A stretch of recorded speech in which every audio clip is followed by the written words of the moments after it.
Welcome everyone. आज का जो हमारा क्वेश्चन है वो है maximum some of I star array I among all rotations of A given array. इसका मतलब ये है कि हमारी जो भी हमें एरे मिली होगी उसका जो भी हमारे पास इंडेक्स होता है उससे उस इंडेक्स की वैल्यू को हम मल्टीप्लाई करेंगे और उन सारी मल्टीप्लाइड वैल्यू को का हम सम करेंगे। तो हमें अपनी सारी रोटेशंस में ये देखना है कि जो भी वो सम आता है तो किसका सम मैक्सिमम आता है। तो अभी जैसे कि हमारा जो पहला है, हम अगर जो हमारी गिवन एरे है उसको हम सेम ही कंसीडर करें तो 8 हमारा 0 इंडेक्स पे है तो हमने 8 को 0 से मल्टीप्लाई करा। 3 हमारा 1 इंडेक्स पे है तो 3 को हमने 1 से मल्टीप्लाई करा। 1 हमारा 2 इंडेक्स पे है तो 1 को हमने 2 से मल्टीप्लाई करा। तो जिस भी इंडेक्स पे जो वैल्यू है हमें उस इंडेक्स की वैल्यू को और उस इंडेक्स से मल्टीप्लाई करना है और साथ और सबको लास्ट में ऐड कर देना है। तो उसकी जो भी वैल्यू आएगी तो वो हमारा रिजल्ट ये आ जाएगा। ठीक है, तो हमने अभी अपना मतलब पहला जो हमें गिवन एरे था हमने उसको सेम ही उसका वैल्यू कैलकुलेट करा तो 11 आ रहा है। अब हमें इसमें क्वेश्चन में बोला है कि हमें मैक्सिमम सम फाइंड करना है आउट ऑफ ऑल रोटेशंस। हमें सारी रोटेशंस करके देखनी है अपने एरे में और उन सब में जो भी हमारा मैक्सिमम सम आता है वही हमारा रिजल्ट होगा। तो अब इसमें हमें रोटेशन करनी है। तो रोटेशन जब भी आपको रोटेशन करने के लिए बोलते हैं और आपको ये नहीं बोलते कि भाई लेफ्ट रोटेशन करनी है कि लेफ्ट और राइट रोटेशन करनी है, तो हम by default left he rotation मानते हैं। तो हम इसमें अपना लेफ्ट रोटेशन करके देखेंगे। तो अगर इस एरे को हम लेफ्ट रोटेट करते हैं तो ये जो इसका 8 होगा वो पीछे चला जाएगा और हमारा 3 आगे आ जाएगा। तो हमारा जो एरे होगा वो कुछ इस तरीके से हो जाएगा 3 1 2 8। अब हमें इसकी वैल्यू कैलकुलेट करनी है। तो हमारा जो 3 है, 3 हमारा अभी 0 इंडेक्स पे है और 1 हमारा 1 इंडेक्स पे है और 2 हमारा 2 इंडेक्स पे है और 8 हमारा 3 इंडेक्स पे है। तो हमने 3 को 0 से मल्टीप्लाई करा, 1 को 1 से मल्टीप्लाई करा, 2 से 2 को मल्टीप्लाई करा। ये इंडेक्सेस हैं और उस इंडेक्स की क्या वैल्यू है हमारी इस रोटेशन में, हमारी वो वैल्यू ये है। तो इसको जब हम कैलकुलेट कर रहे हैं तो हमारे पास 29 आ रहा है। ठीक है, तो हमने अभी एक एलिमेंट से इसकी रोटेशन करी। अब हम हमारे पास अभी जो एरे है वो है 3 1 2 8। अब हम इसको एक रोटेशन और करेंगे। तो एक रोटेशन और करेंगे इसमें एक एलिमेंट की, तो क्या आएगा इसमें 1 हमारा आगे आ जाएगा और 3 जो होगा वो पीछे चला जाएगा। तो हमारा कुछ एरे इस तरीके से हो जाएगा 1 2 8 3। तो अब इसमें हमारा जो 0 इंडेक्स पे है वो 1 है और 1 इंडेक्स पे 2 है, 3 इंडेक्स पे 8 है और 4 इंडेक्स पे 3 है। तो हमको इन सारी वैल्यू को इनके इंडेक्स से हम मल्टीप्लाई करेंगे और उनको ऐड करके देखेंगे कि क्या यही क्या सम आ रहा है हमारा उसका। तो इसमें हमारा जो सम है वो 27 आ रहा है। फिर हमने इसकी एक और रोटेशन करी और एक और रोटेशन करेंगे तो हमारा जो 1 होगा वो पीछे चला जाएगा और 2 जो होगा वो आगे आ जाएगा। तो 2 8 3 1 इस तरीके से हमारा एरे अब दिखेगा। तो इसकी जब हम कैलकुलेशन करेंगे इसके इंडेक्स से हम मल्टीप्लाई करके और सम करेंगे जब 0 1 2 3, तो हमारा इसमें जो सम आएगा वो आएगा 17। अब हमें एट दी एंड ये देखना है कि भाई ये जो जितनी भी वैल्यूज़ आई थी उनमें से मैक्सिमम कितनी कौन सी वैल्यू है। तो मैक्सिमम इसमें जो सम आया हमारा 29। तो ये हमारा रिजल्ट होगा हमारे क्वेश्चन का। हमारा क्वेश्चन ये बोल रहा है कि हमें मैक्सिमम सम बताना है I star A R R I की, मतलब इंडेक्स को हम उसकी वैल्यू से जब भी मल्टीप्लाई करेंगे और उनका जो सम लेंगे तो वो कब मैक्सिमम आएगा, कौन सी रोटेशन में वो मैक्सिमम आएगा और मैक्सिमम सम क्या होगा हमारा। तो इस क्वेश्चन का कहने का मतलब ये है। तो हमें सारी रोटेशन जितनी भी इसकी बेस्ट पॉसिबल रोटेशन हो सकती है, हमें नई न्यू एरे मिल सकता है तो उसका हमें सम करके देखना पड़ेगा और जो भी मैक्सिमम सम हमारा आएगा उसको हम हमारा रिजल्ट बोल देंगे। तो हमें इसमें जो टाइम कॉम्प्लेक्सिटी चाहिए वो ओ एन चाहिए और स्पेस कॉम्प्लेक्सिटी जो चाहिए वो ओ वन चाहिए। टाइम कॉम्प्लेक्सिटी ओ एन का है तो मतलब हम इसमें सिर्फ सिंगल लूप चला सकते हैं, उसके अंदर लूप नहीं लगा सकते। हम एक लूप के अंदर एक लूप नहीं लगा सकते, वो ओ एन स्क्वायर हो जाएगी। और स्पेस कॉम्प्लेक्सिटी हमें सेम एरे में ही करना है, सेम एरे में ही मॉडिफिकेशन करनी है, उसके अलावा और कोई हमारे पास पॉसिबल वे नहीं है। तो हम इसमें जो अप्रोच यूज़ करने वाले हैं वो ये है कि हम कंप्यूट करेंगे वैल्यूज़ को, हम वैल्यूज़ को कंप्यूट करेंगे हमारी जो प्रीवियस रोटेशन की जो वैल्यू रही होगी उसके बेस पे। तो जो भी हमारी प्रीवियस रोटेशन रही होगी उसकी हम वैल्यू पहले से कैलकुलेट हमने कर रखी होगी और जब हम नेक्स्ट रोटेशन करेंगे तो नेक्स्ट रोटेशन की वैल्यू हम प्रीवियस रोटेशन की वैल्यू से ही कंप्यूट करेंगे। तो हम इसमें एक्चुअल में हम अपने क्वेश्चन में एक्चुअल में कोई भी रोटेशन नहीं करने वाले, बस हम जस्ट उसकी वैल्यू को कंप्यूट करेंगे। अब देखिए वो वैल्यू कैसे हम कंप्यूट करते हैं हर रोटेशन की। तो जो हमारा शुरू में जो एरे था वो था 8 3 1 2। तो अगर हम इसकी वैल्यू कंप्यूट करेंगे तो इसकी वैल्यू आ जाएगी हमारी 11। ठीक है, तो ये हमारी जो हमारा गिवन एरे था हमने उसकी वैल्यू कंप्यूट कर ली तो 11 आ गई हमारी।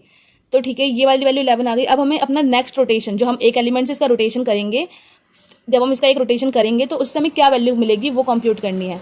तो जब हम अगर हम देखें तो हमें इसकी रोटेशन से हमें कौन सी एरे मिल जाएगी ये, पर हमें एक्चुअल में ये रोटेशन नहीं करनी, हमें जस्ट वैल्यू कंप्यूट करनी है। लेकिन अगर हम समझने की कोशिश करें तो जब भी हम इसको रोटेट करेंगे एक एलिमेंट से तो हमारा जो जब ये हो जाएगा तो 3 हमारा आगे आ जाएगा और 8 पीछे चला जाएगा। तो यहाँ पे 3 1 2 8 ऐसा कुछ दिखेगा हमें। तो उसमें क्या होगा हमारा कि हमारा जो 3 होगा वो 0 इंडेक्स पे आ गया, 1 1 इंडेक्स पे आ गया, 2 2 इंडेक्स पे आ गया, 8 तो 3 इंडेक्स पे आ गया। तो जब इसकी वैल्यू को हम कंप्यूट करेंगे 3 इंटू 0, 1 इंटू 1, 2 इंटू 2, 8 इंटू 3 और इनको ऐड करेंगे तो हमें अभी हम यहाँ पे एडिशन नहीं देखते हैं, हम ये देखते हैं कि भाई इधर चेंजेस क्या क्या हो रहा है। पहले जो हमारा 8 था वो 0 से मल्टीप्लाई हो रहा था और अभी हमारा 8 जो है हमें 3 से मल्टीप्लाई करना है। अगर हम फर्स्ट एलिमेंट को अपने छोड़ दें और उसके अलावा जो एलिमेंट्स हैं उनको देखें तो उनके इंडेक्स में जस्ट 1 का चेंज हो रहा है। जैसे कि हमारा 3 था पहले 1 से मल्टीप्लाई हो रहा था, अभी वो 0 से मल्टीप्लाई हो रहा है। तो मतलब इसमें एक डिक्रीमेंट हो गया इसके इंडेक्स में। अगर पहले हमारा 1 2 से मल्टीप्लाई हो रहा था तो 1 अभी 1 से ही मल्टीप्लाई हो रहा है, तो इसके इंडेक्स में एक डिक्रीमेंट हुआ है। तो जो हमारा फर्स्ट इंडेक्स है सिर्फ उसमें ही एक ड्रास्टिक चेंज आया है कि वो 0 से 3 पे पहुंच गया, लेकिन जो इसके अलावा हमारे एलिमेंट्स हैं उनमें जो इंडेक्स में डिक्रीमेंट आया है जस्ट 1 का डिक्रीमेंट आया है कि यहाँ पे 2 3 से मल्टीप्लाई हो रहा था तो अभी 2 से मल्टीप्लाई हो रहे हैं। तो इसको हम कैसे मतलब कि भाई सिर्फ हमारा जो पहला एलिमेंट है वही उसी में ड्रास्टिक चेंज आया कि भाई वो 0 से 3 हो गया, 0 से 3 उसका इंडेक्स हो गया, लेकिन उसके अलावा जो एलिमेंट्स हैं उनमें जस्ट 1 का डिक्रीमेंट हुआ है इंडेक्स का। तो हम उसको कैसे कंप्यूट करेंगे? तो हम मान लेते हैं कि भाई हमारा जो करंट वैल्यू अभी है वो हमने ये मान ली अपनी कि ठीक है 8 इंटू 0 जो हमारा प्रेजेंट एरे है उससे हमने अपना करंट वैल्यू निकाल लिया। उसके बाद हमने अपना सम एलिमेंट्स निकाला, जो भी हमारे एलिमेंट्स थे उनको ऐड कर दिया, ठीक है। तो अगर हमें अभी जो हमारा एरे 8 3 1 2 है उससे हमें इस एरे की वैल्यू निकालनी है तो वो कैसे निकलेगी? तो नेक्स्ट वैल्यू हम कंप्यूट करेंगे करंट वैल्यू। हमने अपना करंट वैल्यू लिया, उसमें हमने माइनस कर दिया सम ऑफ एलिमेंट्स को। तो करंट वैल्यू हमारी क्या है? करंट वैल्यू हमारा हम देखो ये 0 से मल्टीप्लाई हो रहा है तो 0 से मतलब ना का मतलब बिल्कुल 0 ही है, इसको कोई लेने की जरूरत नहीं है। तो हमारे पास करंट वैल्यू हमारे पास है 3 into 1 plus 1 into 2 plus 2 into 3। तो ये हमारी अभी करंट वैल्यू है, ठीक है। इसमें हमने क्या करा, माइनस कर दिया हमने सम एलिमेंट्स को, सम एलिमेंट्स को हमने माइनस कर दिया। तो हमारे सम एलिमेंट्स क्या है 8 3 1 2 और इसमें से हमने माइनस करा है हमारे फर्स्ट एलिमेंट को तो -8। तो ठीक है ये हो गया। तो 3 1 2 3 1 2 हमने क्या देखा था, हम जब अगर नेक्स्ट रोटेशन अपना करेंगे तो हमारा सिर्फ फर्स्ट एलिमेंट के अलावा जितने भी एलिमेंट होंगे उसका जो इंडेक्स होगा वो 1 से डिक्रीमेंट हो जाएगा। तो इसीलिए हमने यहाँ पे माइनस करके सम ऑफ एलिमेंट्स मतलब सब में से 3 पहले 1 से मल्टीप्लाई हो रहा था, 1 टाइम था 3, तो हमने उसमें से अपना 3 माइनस कर दिया तो 3 अभी 0 टाइम रह गया। तो 3 इंटू 0 तो हमने यहाँ से ये निकाल लिया। 1 इंटू 2 है तो उसमें से हमने -1 कर दिया तो 1 2 टाइम था, अभी वो सिर्फ 1 टाइम रह गया तो 1 इंटू 1 हो गया। 2 इंटू 3 था तो 2 3 टाइम था, लेकिन हमने उसमें से एक माइनस कर दिया तो हमारा 2 इंटू 2 टाइम रह गया सिर्फ 2। तो इस तरीके से हमने क्या करा, इन सब की जो इंडेक्सेस थे उनको डिक्रीमेंट कर दिया है, तो सक्सेसफुली डिक्रीमेंट कर दिया है, ठीक है।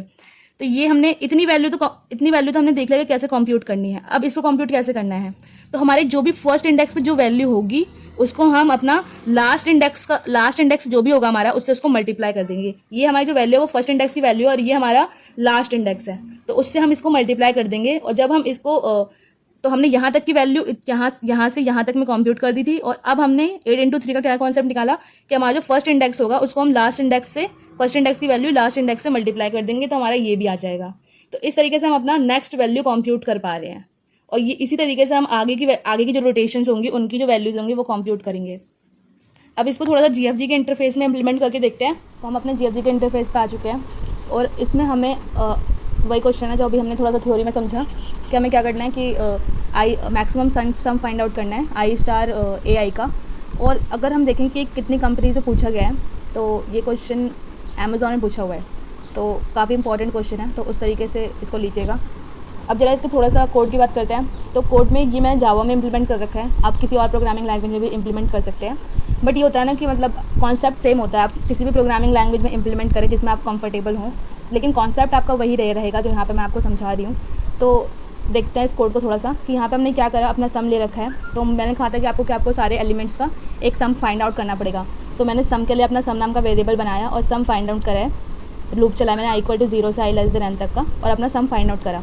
इसके बाद मैंने करंट वैल्यू का एक वेरिएबल बनाया है और करंट वैल्यू में मैंने अपना आई स्टार ए आई वाला सम फाइंड आउट करके सेव करा रखा है। तो जो भी हमारा गिवन एरे रहेगा तो उसका हम सबसे पहले अपना करंट वैल्यू ले लेंगे उससे, क्योंकि जो हमें प्रेजेंट में हमारा है उसका भी हमें आई स्टार ए आई निकालना पड़ेगा, तो वो हमारा करंट वैल्यू में चला जाएगा इस वेरिएबल में। तो अब हमने क्या करा है, ये जो RES नाम का वेरिएबल बना रखा है ये हमारा रिजल्ट वेरिएबल है और रिजल्ट हमें ये डिनोट करेगा कि जो भी हमारी वैल्यूज़ आ रही हैं उनमें से मैक्सिमम कौन सा वैल्यू है हमारे पास, तो वो रिजल्ट स्टोर करेगा। तो अब हमारे यहाँ पे मेन कोड आता है कि भाई ठीक है यहाँ तक हमने रिजल्ट के लिए एक वेरिएबल बना लिया। तो अब हम अपना जो ये जो लूप है वो i=1 से इसलिए चला रहे हैं क्योंकि भाई i=0 पे तो हमारा जो वैल्यू है, जो पहला जो हमारा रोटेशन है वो ऑलरेडी हमारे पास है, मतलब जो हमें गिवन एरे है वही तो हमारा पहला रोटेशन है। तो इसलिए हमने ये नेक्स्ट रोटेशन से शुरू करा i=1 से, और इसमें हमने अपना करंट वैल्यू को मतलब करंट वैल्यू को अपडेट करने के लिए, जो हमारी नेक्स्ट रोटेशन के हिसाब से करंट वैल्यू अपडेट होगी, उसके लिए मैंने क्या करा, करंट वैल्यू में जो हमने अभी i*ai वाली वैल्यू फाइंड आउट करी थी उसमें मैंने अपना सम माइनस करा है। ये मैंने आपको बताया था कि मतलब इंडेक्स को हम एक डिक्रीमेंट करने के लिए सम अपना माइनस कर देंगे इसमें से, और सम में से भी मैंने अपना फर्स्ट जो मेरा फर्स्ट इंडेक्स पे जो वैल्यू होगा उसको मैंने माइनस करा है इसमें से, और माइनस कर दिया मैंने इसमें से। और लास्ट में मैंने क्या करा, अपने जो फर्स्ट इंडेक्स का वैल्यू था उसको लास्ट इंडेक्स जो होगा हमारा उससे उसको मल्टीप्लाई कर दिया है। तो ये जो पूरा सम है हमारा करंट वैल्यू में जाएगा, और फिर हम ये देखेंगे क्या जो हमारा रिजल्ट है उससे करंट वैल्यू जो है हमारी वो बड़ी है कि छोटी है। अगर हमारी जो करंट वैल्यू है वो बड़ी होगी हमारे रिजल्ट से, हमारे मैक्सिमम वैल्यू से, तो हम मैक्सिमम वैल्यू को अपनी अपडेट कर देंगे, और लास्ट में मैंने अपने रिजल्ट को ही रिटर्न कर रखा है। तो इसको थोड़ा सा रन करके देखते हैं कि क्या रिजल्ट दे रहे हैं। ठीक है, तो 29 दे रहा है। तो 29 का मतलब है कि ये देखिए 8312 का जो मैक्सिमम ये जो चारों वैल्यू में से जो मैक्सिमम आ रहा है वो 29 आ रहा है। तो मेरा रिजल्ट बिल्कुल सही दे रहा है, 29 दे रहा है। और इसको सबमिट करके देखते हैं क्या हमारा जो ऑनलाइन जज होगा ये एक्सेप्ट करेगा। तो वो भी एक्सेप्ट हो रहा है। तो आज के लिए इतना ही, नेक्स्ट वीडियो में मिलेंगे। और ये जो आपका इंटरफेस है मैं इसका लिंक नीचे शेयर कर दूँगी, आप उसको भी जाके इस पर अपना प्रैक्टिस कर सकते हैं। Thank you.